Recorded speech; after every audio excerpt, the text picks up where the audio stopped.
200। আসসালামু আলাইকুম। আল্লাহ দান মশাল জীবিত তেলাপিয়া মাছ 200 টাকা কেজি বিক্রি হচ্ছে।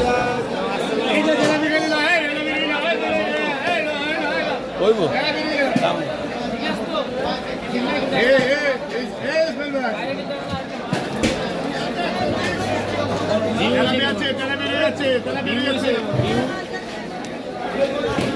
দুই লাখ 29।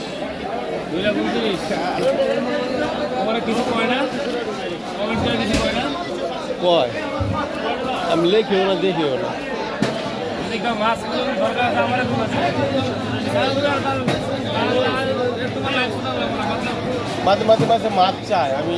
হ্যাঁ মাছ চাই কবে, হ্যাঁ কি কি মাছ লাগবে ফল আমার শুধু একবার বলে লাগে। সময় কম আছে, সময় কম। আমার ফোন করে আমার কবে তুমি সময় দেখি। আচ্ছা আপনার নাম্বার দেন, কি মাছ লাগবে বলেন। আপনার কি মাছ লাগবে বলেন।